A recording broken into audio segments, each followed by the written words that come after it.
आज के वीडियो में हम सेकंड पेपर के अंतर्गत जो कि यूपीएससी और एमपीपीएससी के लिए निर्धारित किया गया है, उसके अंतर्गत भारतीय राष्ट्रवाद के उदय का कारण, राइज ऑफ इंडियन नेशनलिज्म के ऊपर अध्ययन करेंगे।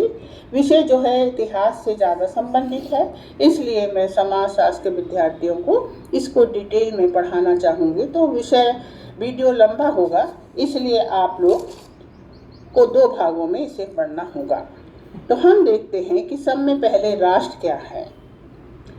राष्ट्र, जैसा रूसो कहता है, राष्ट्र शासक से नहीं जनता से बनता है, जनता राष्ट्र बनाती है। और इस तरह से वो कहता है कि संप्रभुता शासक से नहीं जनता में विश्वास करती है। तो हम देखते हैं कि जनता क्या है। जनता व्यक्तियों का समूह है।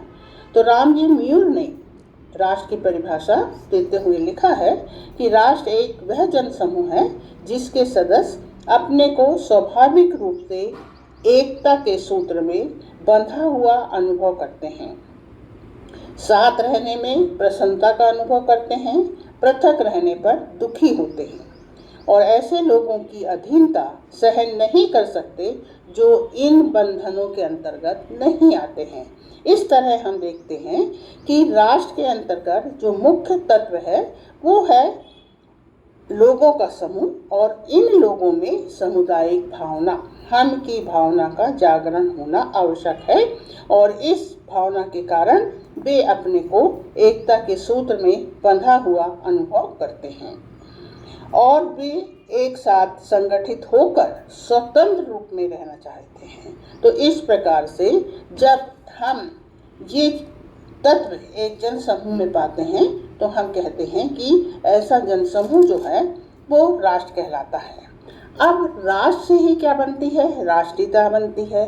जब एक समुदाय बहुत लंबे समय तक एक भौगोलिक क्षेत्र में साथ मिलकर रहता है तो निश्चित है उसमें एक हम की जो मनोवैज्ञानिक भावना है वो उत्पन्न होती है और यही भावना राष्ट्रीयता को जन्म देती है। तो पहले हमने देखा राष्ट्र क्या है, अब हम देख रहे हैं कि राष्ट्र से ही राष्ट्रीयता का जन्म होता है।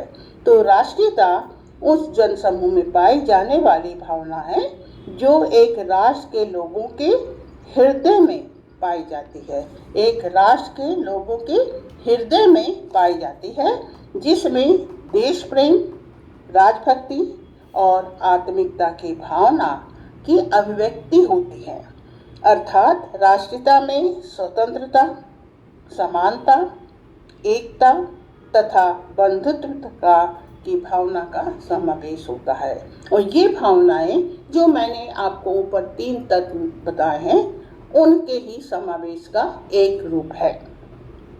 अब हम देखते हैं जब राष्ट्र का निर्माण होता है, बहुत समय तक रहने के साथ साथ इस समुदाय के लोगों में स्वतंत्रता की, समानता की भावना, एकता की भावना का निर्माण हो जाता है, तब राष्ट्रवाद का निर्माण होता है। तो जिस भावना जो मनोवैज्ञानिक भावना है उसे ही हम राष्ट्रवाद कहते हैं। जब कोई विषय के संग वाद लग जाता है तो वह एक सिद्धांत बन जाता है। डॉक्टर घुरे ने राष्ट्रवाद की परिभाषा देते हुए लिखा है कि राष्ट्रवाद एक मनोवैज्ञानिक और भावनात्मक दशा है, मनोवैज्ञानिक और भावनात्मक दशा है जिसमें एकता, सुदृढ़ता और पारस्परिक संबंधता की समावेश होता है। ये एक ऐसी भावना है जो सामान्य नागरिकों की भावना का उदय करती है और राष्ट्र के प्रति निष्ठा का इसमें समावेश होता है। राष्ट्रवाद की भावना या राष्ट्रीयता की भावना एक ऐसी भावना होती है जिसके सदस्य अपना संपूर्ण जीवन, अपना संपूर्ण सर्वत्र बलिदान अपनी उस भूमि के लिए, उस समुदाय के लिए करने को क्या होते हैं? तैयार होते हैं। तो राष्ट्र के जो लोग होते हैं वो अपने राष्ट्र के विकास का प्रयत्न करते हैं, मान मर्यादा की रक्षा करते हैं और उसके सुख दुख में अपने को भी सुखी और दुखी महसूस करते हैं। जब इस प्रकार की भावना का निर्माण एक समुदाय के लोगों में हो जाता है, तब उसे हम राष्ट्र से राष्ट्रवाद कहने लगते हैं। अब हम अपने विषय पर आते हैं। जो हमारा विषय मुख्य है कि ब्रिटिश शासन का भारतीय राष्ट्रवाद पर क्या प्रभाव पड़ा। ब्रिटिश शासन का भारतीय राष्ट्रवाद पर क्या प्रभाव पड़ा। तो प्रश्न उठना स्वाभाविक है, क्या ब्रिटिश शासन के पूर्व, ब्रिटिश शासन के पहले भारत में राष्ट्रवाद की भावना नहीं थी। तो यदि हम देखते हैं तो इसका उत्तर हम पाते हैं कि इसमें दो मत नहीं है कि भारत में राष्ट्रीयता की भावना का अभाव था। क्यों था, इसका कारण अब मैं आपको यहाँ पर बताती हूँ। तो राष्ट्रीयता की जो भावना है या राष्ट्रवाद की जो भावना है, उसके लिए हम देखते हैं कि राजनीतिक एकता, धार्मिक समानता, भाषा की एकता, जातीयता की समानता, सांस्कृतिक समानता का होना आवश्यक है। और ये चीज़ें हम प्राचीन भारत में नहीं पाते हैं। अब क्यों नहीं पाते हैं, तो इसका भी हमारे पास उत्तर है। इसका उत्तर ये है कि भारत में आरंभ में, जैसा मैंने आप लोगों को इसके पहले वीडियो बनाया है देसाई जी का मार्क्सवाद, तो A.R. देसाई का जो मार्क्सवाद है उसमें उन्होंने इस बात को पूरी तरह से स्पष्ट किया है कि भारत में किस प्रकार से सामाजिक व्यवस्था थी। और आप उसको अवश्य देखेंगे, तभी आपको स्पष्ट हो जाएगा कि प्राचीन भारत में ग्राम संरचना थी, जिसमें कि अनेक राजतंत्र, सामंतवादी और भिन्न भिन्न प्रकार के रजवाड़ों का यहाँ पर शासन था। और ये रजवाड़े जो थे, ये अपने आप में पूरी तौर से आत्मनिर्भर थे। किसी को एक दूसरे से कुछ लेना देना नहीं था। इसका उत्तर तो मैं सोचती हूँ कि कार्ल मार्क्स का जो कोटेशन है उससे ज़्यादा अच्छा और कहीं आपको नहीं मिल सकता है कि मार्क्स ने प्राचीन भारतीय व्यवस्था की तुलना एक ठहरे हुए तालाब से की है। उसका मत था कि भारतीय समाज की स्वार्थपरता को कभी नहीं भूलना चाहिए, जो भूमि के छोटे से टुकड़े के साथ चिपका रहा, चुपचाप साम्राज्यों की तबाही, जुल्म का कत्लेआम देखता रहा। इस प्रकार जैसे प्राकृतिक घटना हो और स्वयं इतना लाचार था कि किसी बाहरी आक्रमणकारी से निगाह पड़ भी जाए तो वह उसको निसहाय भाव से देखता था। मतलब उसने अपने कोटेशन में इस बात को पूरी तौर से सामाजिक व्यवस्था जो प्राचीन भारत की थी स्पष्ट कर दिया कि यहाँ पर अलग अलग राजतंत्र थे, सामंतवादी व्यवस्था थी, राज समाज जो था वो छोटे छोटे टुकड़ों में बटा हुआ था, जिनकी अपनी संस्कृति, अपनी भाषा, अपनी आत्मनिर्भरता थी। किसी को किसी से कुछ लेना देना नहीं था।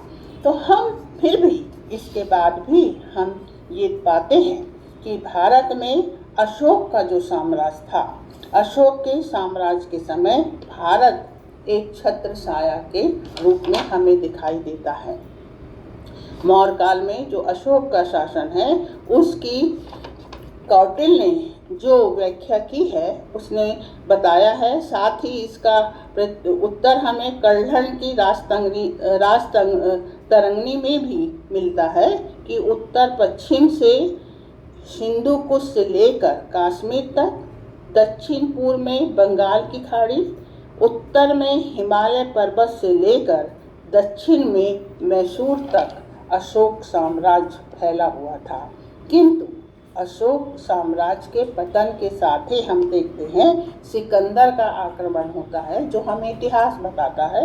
इसलिए मैंने कहा आप लोगों से कि इतिहास पढ़ना इसके लिए आवश्यक है, क्योंकि इसमें छोटे छोटे से क्वेश्चन आपसे पूछे जा सकते हैं। तो सिकंदर का आगमन यहाँ पर 326 ईसा पूर्व से 325 ईसा पूर्व माना जाता है। समय तो बहुत लंबा पीरियड नहीं है, किंतु उसके जाने के साथ ही भारत का जल और थल मार्ग का पता अन्य लोगों को पड़ गया। और इसके बाद हम देखते हैं भारत में बाहर से बहुत से आक्रमणकारी आए।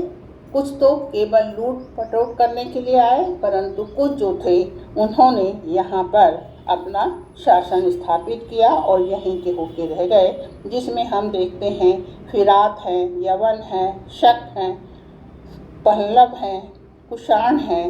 ये राजतंत्र एक के बाद एक मौर्य साम्राज्य के बाद भारत में आए और अपनी संस्कृति लेके आए थे।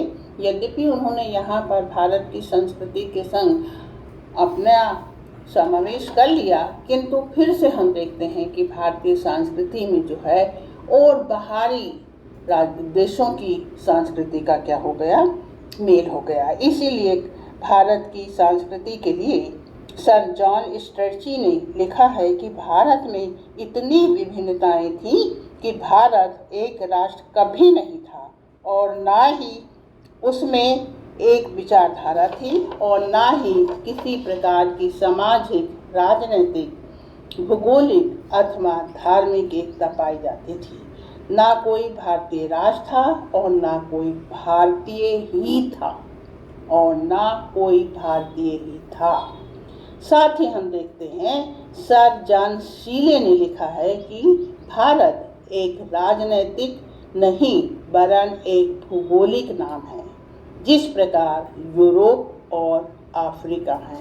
तो भारत में इतनी विविधता थी, इतनी प्रकार की यहाँ पर भाषाएं थी, इतनी प्रकार के यहाँ पर धार्मिक संप्रदाय थे, इतनी प्रजातियाँ थीं कि भारत को एक राष्ट्र के रूप में एकता के सूत्र में बांधने की भावना का विकास यहाँ नहीं हो पाया। विशाल देश होने के कारण खान पान, आचार विचार, पहनावे में क्षेत्रवाद का जन्म हुआ, और क्षेत्रवाद के कारण राष्ट्रीयता की भावना को यहाँ पर ह्रास हुआ। साथ